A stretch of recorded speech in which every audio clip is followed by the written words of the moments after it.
বাংলাদেশের ক্ষমতাচ্যুত প্রধানমন্ত্রী শেখ হাসিনা ডিসেম্বরে বাংলাদেশে ফিরে আদালতে আত্মসমর্পণের পরিকল্পনা করছেন বলে রয়টার্সকে দেওয়া এক সাক্ষাৎকারে জানিয়েছেন। নির্বাসনে থাকা দলের নেতাদের তার সঙ্গে দেশে ফেরার এবং একসঙ্গে আদালতে আত্মসমর্পণের আহ্বানও তিনি জানিয়েছেন। কেন এখন সুনির্দিষ্টভাবে ডিসেম্বরেই দেশে ফেরার ঘোষণা তিনি দিচ্ছেন? এ নিয়ে নিউজি চ্যাটে কথা বলবো আমি আর শাকিল আনোয়ার। শাকিল, ২৪-এর গণ অভ্যুত্থানের মুখে দেশ ছেড়ে ভারতে যাওয়া শেখ হাসিনা এর আগেও কিন্তু বাংলাদেশে ফেরার বিষয়ে কথা বলেছেন। গত বছর অক্টোবরেও রয়টার্সকে দেওয়া একটি বক্তব্যে তিনি বলেছিলেন তিনি আওয়ামী লীগকে রাজনীতির মাঠে আবার সক্রিয় করতে দেশে ফিরতে চান। গত ২৮শে জুন ভারতীয় গণমাধ্যম এনটিভিকে দেওয়া একটা সাক্ষাৎকারে তিনি এই বছরের মধ্যে বাংলাদেশে ফেরার কথা বলেছিলেন, কিন্তু পরিষ্কার করে কোনো সময় কখনোই দেননি। এবারে তিনি প্রথমবারের মতো একটা সময়ের কথা বললেন। কি মনে হয় আপনার, কি তার লক্ষ্য হতে পারে? দেখুন, আপনি যেটা বলছিলেন তিনি একাধিকবার এরকম বলেছেন তিনি দেশে ফিরছেন। একবার তো ইন্টারিম গভর্নমেন্টের সময় বলেছিলেন উনি খুব কাছেই আছেন বাংলাদেশের, যে কোনো মনে হচ্ছিল যে কোনো সময় তিনি ঢুকে পড়বেন। এবং এনডিটিভি কে গত মাসে তিনি যে ইন্টারভিউটা দিয়েছেন সেখানে কিন্তু উনি বলেছেন যে ডিসেম্বর নাগাদ তিনি ফিরবেন। সুতরাং একটা সময়ও কিন্তু তিনি তখন বলেছিলেন। এখন তিনি বলছেন যে ডিসেম্বরে তিনি ফিরবেন, পার্থক্য শুধু এটাই। এবং এটা কতটুকু বিশ্বাসযোগ্য হবে সেটা নিয়ে কিন্তু আমার প্রশ্ন আছে, এবং অনেকেরই প্রশ্ন থাকবে যে তিনি কি আরেকবার একই ধরনের কথা বলছেন, আমি কিন্তু আসছি। যদি উনি বলতেন যে না, আমি সামনের মাসে ধরেন অগাস্টের 15 তারিখে আসছি, যেদিনকে তার পিতার হত্যা দিবস আর কি, সেদিনকে যদি আসছে, উনি যদি স্পেসিফিক বলতেন তাহলে মানুষের কাছে অনেক সেটা বিশ্বাসযোগ্য হতো। এখন যাই হোক, উনি বলেছেন যে ডিসেম্বরে আসছেন, এবং ইনি পার্থক্য যেটা এবার মানে সাক্ষাৎকারটার, সেটা হচ্ছে যে অন্য যে সাক্ষাৎকারগুলো তিনি দিয়েছেন গত মাসগুলোতে বা গত 2 বছর ধরে, সেটা হচ্ছে যে তিনি লিখিত প্রশ্নের উত্তর দিয়েছেন ইমেলে। এইবার তিনি প্রথমবারের মতো রয়টার্সের সাথে টেলিফোনে কথা বলেছেন। অর্থাৎ ভারতীয়রা তাকে অন্তত টেলিফোনে সরাসরি কথা বলতে দিচ্ছে, মানে স্ক্রিপ্টেড হয়তো না, বলা যায় না যে প্রশ্ন তিনি চেয়েছিলেন কিনা, যে কোন কোন প্রশ্ন আপনারা জানতে চান বলেন আর কি, হতে পারে। যাই হোক, মোটিভটা কি আমি বলবো যে প্রথম কথা হচ্ছে যে অন্যান্য বারের যা মোটিভ ছিল একই মোটিভ আমার মনে হয়। প্রধানত সেটা হচ্ছে দলকে চাঙ্গা রাখা। সেটা হচ্ছে যে আওয়ামী লীগ কিন্তু একটা বিপদে আছে। অনেকে যেটা বলেন এবং বিশ্বাসযোগ্য সূত্র থেকেই যেটা জানা যায় যে নির্বাচনের আগে ভারতীয়দের সাথে এবং আমেরিকানদের সাথেও তারেক রহমানের বা বিএনপির যে কথাবার্তা হয়েছিল, দিন দরবার হয়েছিল, তার একটা ছিল যে আওয়ামী লীগকে আস্তে আস্তে একটা স্পেস দেওয়া বাংলাদেশের পলিটিক্সে। হয়তো রাজিও হয়েছিল বিএনপি, এবং আপনি দেখবেন যে নির্বাচনের পরে বিএনপির বড় বড় নেতারা কিন্তু একটু সফট কথাবার্তা বলছিলেন আওয়ামী লীগের ব্যাপারে। এটা নিয়ে কিন্তু অনেক সমালোচনা, এনসিপি বা জামাতিরা কিন্তু একটু সমালোচনা করছিল, কি ব্যাপার। হ্যাঁ, কিন্তু হালে আপনি দেখবেন যে গত কয়েক সপ্তাহ ধরে বড় বড় নেতারা কিন্তু আবারও আওয়ামী লীগের বিরুদ্ধে খুবই চাঙ্গা হয়েছেন। এবং মানে আওয়ামী লীগের কথা বলবেন কেন, বড় একজন নেতা, একজন মন্ত্রী, তিনি সাংবাদিকদের প্রশ্ন উত্তরে বলেছেন আওয়ামী লীগের কথা এখানে আসবে না, কারণ এটা নিষিদ্ধ দল। হ্যাঁ, এই ধরনের কথাবার্তা তারা বলছেন। এবং কিছুদিন আগে যে আওয়ামী লীগের যে প্রতিষ্ঠা বার্ষিকী ছিল, সেখানে আওয়ামী লীগ কিছু এই যুবলীগ, ছাত্রলীগের কর্মীরা কিছু মিছিল টিছিল বের করার চেষ্টা করেছিল। সেখানে কিন্তু আপনার বিএনপি, জামাত, এনসিপি একসাথে মিলে তাদেরকে মারধর করেছে কিন্তু। সুতরাং এটা একটা চিন্তার বিষয় যে আওয়ামী লীগ একটা বড় সংকটে আছে, এবং যে স্পেসটা তারা পাবে বলে ধারণা করছিল, আশা করছিল, সেটা কিন্তু পাচ্ছে না। সুতরাং এই নেতাকর্মীদেরকে তো চাঙ্গা রাখতে হবে। সুতরাং কিন্তু আমি শাকিল, আসছি, সেটা বলতে হবে তাকে। হ্যাঁ, হ্যাঁ, কিন্তু শাকিল, একটা ব্যাপার, তিনি যদি ফেরেনও ডিসেম্বর মাসে এবং তার নেতাকর্মীরাও তার সঙ্গে ফেরেন, তাহলেও তাদের কার্যক্রম যেহেতু নিষিদ্ধ, এবং আপনি যেটা বলছেন যে বিএনপির মধ্যে, জামাতের মধ্যে আওয়ামী লীগের কথা এখন কেন বলা হচ্ছে, বা তাদের কেন এখন আবার উঠতে দেওয়া হবে, এরকম একটা মনোভাব যেখানে আছে, সেখানে প্রকাশ্যে দল কতটা সংগঠিত হতে পারবে বলে আপনার মনে হয়? তাদের কি প্রস্তুতি আছে এই ব্যাপারে? না না, কঠিন হবে, কিন্তু কথা হচ্ছে দীর্ঘদিন ধরে যদি শীর্ষ নেতৃত্ব যদি দেশে না থাকেন, তাহলে এই যে যারা দেশের ভেতরে নেতাকর্মীরা যারা আছেন অবশিষ্ট, হ্যাঁ, তাদের তো মানে মোটিভেশনটা কি থাকবে, তাই না? এবং আপনি দেখেন যে দীর্ঘদিন ধরে যদি এই ধরনের আওয়ামী লীগ কোনো অ্যাক্টিভিটিজ এর ভিতরে না থাকে, পলিটিক্যাল অ্যাক্টিভিটিজ এর ভিতরে না থাকে, সে নিষিদ্ধ হয়েও যদি না থাকে, তাহলে আপনি পলিটিক্যাল স্পেসটা তো হারিয়ে ফেলবে। কারণ কি, বিএনপি যেটা আমার মনে হয়, বিএনপি যেটা একটা চেষ্টা থাকবে যে আওয়ামী লীগ তাদের সবচেয়ে বড় রাইভাল এখন দেশের পলিটিক্সে নাই আপনার, সেই জায়গাটা নেওয়ার তো তারা চেষ্টা করবে। একই ধরনের রাজনীতি করতে দুটো দল, সুতরাং আওয়ামী লীগের জায়গাটা যদি তারা নিতে পারে, এবার যেমন তারা ভোটটা নিয়েছে, আওয়ামী লীগের সমর্থকদের অনেক ভোট তারা নিয়েছে, আস্তে আস্তে যদি পলিটিক্সটাও নিয়ে নিতে পারে তাহলে তো তাদের জন্য সুবিধা। সুতরাং সেই ভয়টা তো আছেই, সেই ভয়টা তো আওয়ামী লীগের আছে, সেই ভয়টা ভারতের আছে। সুতরাং যে কোনো ভাবে একটা আওয়ামী লীগকে চাঙ্গা রাখা, এটা তারা মনে করে যে অত্যন্ত জরুরি। এটা একটা প্রধান মোটিভ বলে আমার মনে হয়। আরেকটা মোটিভ থাকতে পারে, সেটা হচ্ছে যে দেখেন, শেখ হাসিনার সাথে ভারতের যে সম্পর্ক, অত্যন্ত ঘনিষ্ঠ সম্পর্ক। এবং আমি ভারতের অন্তত দুজন সাংবাদিকের সাথে গতকালকে কথা বলছিলাম, যারা ভারত বাংলাদেশ সম্পর্ক নিয়ে অনেক নজর রাখেন যারা, সেটা হচ্ছে সম্পর্কটা কিন্তু অত ভালো নেই ভারতীয় এস্টাবলিশমেন্টের সাথে, শেখ হাসিনার সাথে বিশেষ করে। তার কারণ হচ্ছে ধরুন, সেটা হচ্ছে যে ভারতের পক্ষ থেকে একটা পরামর্শ তাদেরকে দেওয়া হচ্ছিল, এমনকি আমেরিকার পক্ষ থেকেও দেওয়া হচ্ছিল, যে বাংলাদেশে যে আওয়ামী লীগের প্রতি যে ক্ষোভ, তার প্রধান কিন্তু টার্গেট কিন্তু যতটা না আওয়ামী লীগ, তার চাইতে শেখ হাসিনা।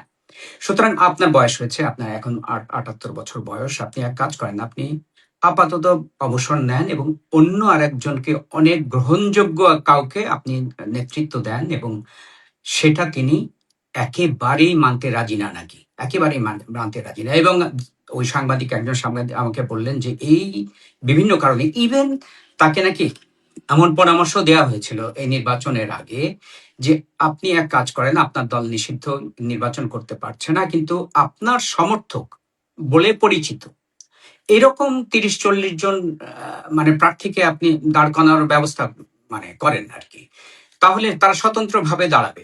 তো তারা পার্লামেন্টে যে আপনার রাজনীতির কথাই বলবে, কিন্তু মানে তাতেও তিনি রাজি হননি। আপনি তার কথা ছিল, সরে যান, আপনি সরে যান। তার কথা ছিল না, আওয়ামী লীগ নির্বাচন করবে আওয়ামী লীগের ব্যানারে, আমরা বড় দল। হ্যাঁ, তো এই ইগো তো তার একটা আছে, এবং তার ফলে ভারতীয়দের সাথে নাকি তার সম্পর্ক একটু খারাপ এখন। এবং অজিত দোভাল তার সাথে সরাসরি যোগাযোগ রাখতেন আগে, national security chief Ajit Doval. এখন নাকি অজিত দোভাল খুব একটা তার সাথে যোগাযোগ করেন না, এখন তার যোগাযোগের দায়িত্ব দেওয়া হচ্ছে ইন্টেলিজেন্স ব্যুরো চিফকে। হ্যাঁ, নাকি তো সুতরাং ভারতীয়রাও একটু বিরক্ত তার প্রতি।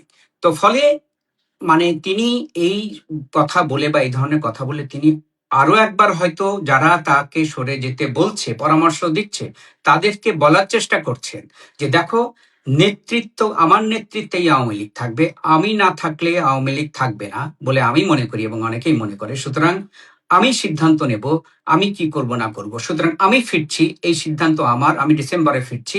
এই ধরনের একটা মেসেজ থাকতে পারে, যে তার নেতৃত্বকে রিঅ্যাসার্ট করা, সেটা একটা মোটিভ থাকতে পারে বলে মনে হয়। দেখুন শাকিল, ভারত সরকার তো এ বিষয়ে শেখ হাসিনার এই ডিসেম্বরে ফেরার ঘোষণা সম্পর্কে এখনো পর্যন্ত কোনো মন্তব্য করেনি। এতদিন তাকে আশ্রয় দিয়ে বাংলাদেশের বর্তমান সরকারের সঙ্গে ভারতের সম্পর্ক স্বাভাবিক করার ক্ষেত্রে যে অস্বস্তিটা ছিল, যেটার কথা আপনি বলছিলেন, এখন শেখ হাসিনা স্বেচ্ছায় দেশে ফিরলে ভারতের সেই কূটনৈতিক চাপ তো অনেকটাই কমে যায়। ভারত হয়তো পর্দার আড়ালে থেকে নিশ্চিত করতে চাইবে যে তিনি দেশে ফিরলে যেন তার বিচার প্রক্রিয়া আন্তর্জাতিক মানদণ্ড অনুযায়ী অ্যাবসলিউটলি, হয়। অ্যাবসলিউটলি, হ্যাঁ, অ্যাবসলিউটলি, হ্যাঁ। ভারতের জন্য এটা একটা, আমি বলবো যে একটা টেস্টিং দ্য ওয়াটার। তারা হয়তো দেখতে চায়, ধরুন, দেখেন, শেখ হাসিনা দিল্লিতে এক ধরনের গৃহবন্দী আছেন, তিনি কি বলছেন, কার সাথে দেখা করছেন, কি বলছেন, এগুলো কিন্তু সবই নিয়ন্ত্রিত। এবং এই যে যেটা বললাম, যে তিনি এতদিন পর্যন্ত কাকে সাক্ষাৎকার দেবেন, কি প্রশ্নে সাক্ষাৎকার দেবেন, সেটাও কিন্তু নিয়ন্ত্রিত। এই প্রথম তাকে টেলিফোনে কথা বলতে দেওয়া হয়েছে একজন সাংবাদিকের সাথে, সেটা কতটুকু নিয়ন্ত্রিত ছিল আমরা জানি না আর কি, সেটা কি শর্ত ছিল, কিন্তু নিয়ন্ত্রিত তো অবশ্যই। এবং তিনি যে যেতে চাইছেন, ডিসেম্বরে একটা ডেট দিচ্ছেন, সেটাও যে নিয়ন্ত্রিত না কে জানে। এখন ব্যাপারটা হচ্ছে কি, তিনি তো এক ধরনের বার্ডেন হয়েছেন ইন্ডিয়ার জন্য আমি মনে করি এখন। তার কারণ কি, ভারত এই বিএনপি সরকারের সাথে একটা মানে ওয়ার্কিং রিলেশনশিপ চায়। মানে হুম, যতটা তারা ভাবছিল, যতটা তারা ম্যানেজ করতে পারবে বিএনপি কে, বা তাদের ইচ্ছে মতো যে সমস্ত তাদের মানে ইচ্ছাগুলো আছে বাংলাদেশের ব্যাপারে, সেগুলো সহজে তারেক রহমানের সরকার আসলে তারা ম্যানেজ করতে পারবে, যেটা তারা ম্যানেজ করতে পারেনি ইন্টারিম গভর্নমেন্টের সময়। সেটা হচ্ছে না, তারা যেটা এক্সপেক্ট করেছিল হচ্ছে না। এবং তারা মনে করে যে বারবার শেখ হাসিনাকে বাংলাদেশ ফেরত চাইছে। এমনকি এই যে এপ্রিল মাসে যে বাংলাদেশের পররাষ্ট্রমন্ত্রী যে সফর হয়েছিল, সে সময় বাংলাদেশ মানে বলেছে যে শেখ হাসিনাকে ফেরত পাঠানো হোক, বারবার তা বলছে। সুতরাং যদি তিনি যান, শেখ হাসিনা নিজেই যদি যেতে চান, ভালো। হ্যাঁ, বাংলাদেশের জন্য সাথে দেখো, উনি তো যেতে চান, তোমরা নাও। এখন তখন হয়তো অনেক কথাবার্তা হবে যে কি কি একেবারে তো ছেড়ে দেবে না যে তিনি চলে আসবেন এবং তার ফাঁসি হয়ে যাবে, বিষয়টা তো তা হ্যাঁ, না। এরপর নেগোসিয়েশন হবে যে না, তাকে ফেয়ার ট্রায়ালের একটা রিট্রায়ালের ব্যবস্থা করবা, বা তার অ্যাপিল প্রসেসটা যেন সঠিক হয়, সে সমস্ত নেগোসিয়েশন হয়তো হতে পারে।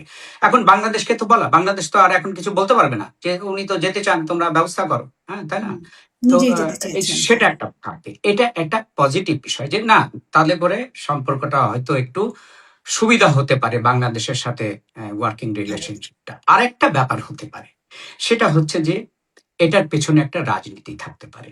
আপনি দেখেন, আমি যেটা বলছিলাম যে তারেক রহমানের সরকার আসার পরে সম্পর্কটা স্বাভাবিক হওয়ার, উষ্ণ না হোক, স্বাভাবিক হওয়ার যে একটা প্রক্রিয়া শুরু হয়েছিল বলা যায়। এক্সপেকটেশন ছিল ভারতের ভিতরে, সেটা আমার মনে হয় না সেটা ঠিকমতো কাজ করছে। এবং ধরেন ধরেন চীনের এই যে যাওয়া, তার প্রথম দিল্লিতে না গিয়ে চীনে যাওয়া, এবং চীনের সাথে বিভিন্ন স্পর্শকাতর কিছু প্রকল্প, যেটা ভারতের কাছে স্পর্শকাতর, সেই সব প্রকল্প নিয়ে কথাবার্তা বলা, সব মিলিয়ে কিন্তু আপনার, এবং এই যে যেটা একটা বোঝাপড়া ছিল আওয়ামী লীগকে একটা আস্তে আস্তে স্পেস দেওয়া, কোনোগুলোই ঠিক মতো হচ্ছে না। হ্যাঁ, এবং ভারতের ভিতরে এটা নিয়ে কিন্তু এক ধরনের উদ্বেগ তৈরি হয়েছে, এক ধরনের বলতে পারেন ক্রোধ তৈরি হয়েছে। এখন ধরেন একটা চাপ তো দিতে হবে, তাই না? সরকারকে হুম, বিভিন্নভাবে চাপ দেওয়ার চেষ্টা করছে ভারত। একটা চাপ যে আমি কিন্তু তাহলে শেখ হাসিনা এবং যত আওয়ামী লীগের বড় বড় নেতৃত্ব আছে, পুরো লিডারশিপকে কিন্তু তোমাদের দিকে ঠেলে দেবো।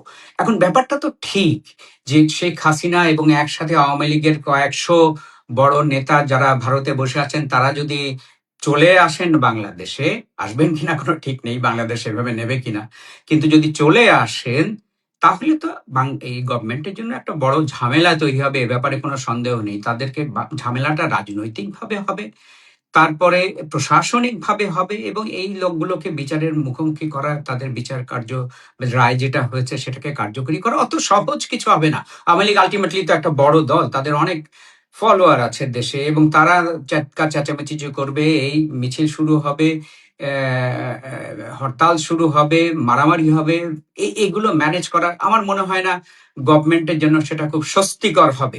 সুতরাং এটা যদি একটা চাপ হিসাবেও ভারত ব্যবহার করে শেখ হাসিনাকে, যেটা হতেই পারে, সেটাও হতে পারে। এক হচ্ছে যে তাকে, ঠিক আছে আপনারা তাকে নেন, নিয়ে আসুন, সম্পর্কটা ভালো করি। হ্যাঁ, বাংলাদেশেও ভারত বিরোধী যে মনোভাব, সেটাতে যদি একটু প্রশমিত হয়, সেটা হতে পারে। আবার একই সাথে এটা হতে পারে যে আপনাকে পাঠিয়ে দিচ্ছি, দেখেন সামলাতে পারেন কিনা। সো একটা চাপ হিসাবে হতে পারে, দুটোই হতে পারে। শাকিল, আরেকটা জিনিস যেটা হচ্ছে যে বাংলাদেশের পত্রপত্রিকায় দেখছিলাম যে রাজনৈতিক মহলে বাংলাদেশে তার এই ফেরার ঘোষণায় নানা ধরনের কথাবার্তা শোনা যাচ্ছে। জামায়াত নেতারা বলছেন এর পেছনে অন্তর্নিহিত কোনো ষড়যন্ত্র থাকতে পারে, আওয়ামী লীগের পুনর্বাসনের জন্য সরকারের কোনো অংশ পরিকল্পিতভাবে কাজ করে থাকতে পারে বলে তারা বলছেন। আবার বিএনপির একজন নেতার মন্তব্য পড়লাম যে ক্ষমতাচ্যুত আওয়ামী লীগের সঙ্গে জামায়াতের গোপন কোনো সমঝোতা হচ্ছে কিনা। আপনি এসব খবর দেখেছেন কিনা জানি না, মানে এগুলোর মধ্যে কি কোনো দেখেন দেখেন শেখ হাসিনাকে নিয়ে তো এবং আওয়ামী লীগকে নিয়ে রাজনীতি তো হবে, বড় একটা মানে পয়েন্ট রাজনীতির। হ্যাঁ, বিশেষ করে জামাতের জন্য তো একটা বড় পয়েন্ট এটা রাজনীতির, এবং তারা এই রাজনীতি করবে। এখন কথা হচ্ছে যে হ্যাঁ, আমি দেখলাম যে এনসিপি একমাত্র আনুষ্ঠানিক একটা বক্তব্য দিয়েছে, তারা একটা প্রেস কনফারেন্স করেছে গতকালকে সাথে সাথে, এবং সেখানে নাহিদ, যিনি তিনি বলেছেন হ্যাঁ, তিনি আসুক, তার বিচার কার্যকর করা হবে আর কি, হ্যাঁ, রায় কার্যকর করা হবে। বিএনপির পক্ষ থেকে এখনো পর্যন্ত ওইরকম আনুষ্ঠানিক কোনো মন্তব্য করা হয়নি। শুধুমাত্র দেখলাম প্রথম আলো কথা বলেছে জহিরুদ্দিন স্বপনের সাথে, তথ্যমন্ত্রী। তিনি বলেছেন যে দেখেন, এরা একটা নৈরাজ্য সৃষ্টির চেষ্টা, এটা আর কিছুই না এই ধরনের কথাবার্তা বলা। হ্যাঁ, এবং তিনি আইনের আওতায় আছেন, সুতরাং আমরা এটাকে আইনের দৃষ্টিকোণ থেকেই দেখছি। হুম, সেরকম কোনো কথাবার্তা নেই। আমি যেটা বললাম যে এই কথা তো তিনি নতুন বলেননি, আমি আসছি, তাই না? বিশ্বাসযোগ্যভাবে যদি বলতেন তখন রিঅ্যাকশনটা আরো ভালো বোঝা যেত। আমি যেটা বললাম যে উনি যদি বলতেন আমি 15ই আগস্ট এসে হাজির হচ্ছি, হ্যাঁ, তখন ব্যাপারটা অন্যরকম হতো। 6 মাস পরে ইনি আসবেন, হ্যাঁ, 6 মাসে কত কিছু হবে, তাই না? তো ঠিক। সুতরাং এটা এতটা খুব সিরিয়াসলি নেবে বলে আমার মনে হয় না তার এই মানে সাম্প্রতিক সাক্ষাৎকারটা। আমরা আজকের আলোচনা এখানেই শেষ করি শাকিল। দেখা যাক ঘটনা প্রবাহ কোন দিকে যায়, ডিসেম্বরে তিনি আসলেই ফেরেন কিনা, এসবের দিকে আমরা নজর রাখবো এবং খবরাখবর আপনাদের কাছে নিয়ে আসবো যথারীতি। বিশ্লেষণ, বক্তব্য আমাদের যদি আপনাদের পছন্দ হয় তাহলে পরে আমাদের লাইক করবেন, শেয়ার করবেন, সাবস্ক্রাইব করবেন। আমাদের বিশ্লেষণ আমরা আপনাদের জন্য সব সময় হাজির করব যথাসময়। আজকের মতো বাই বাই। বাই।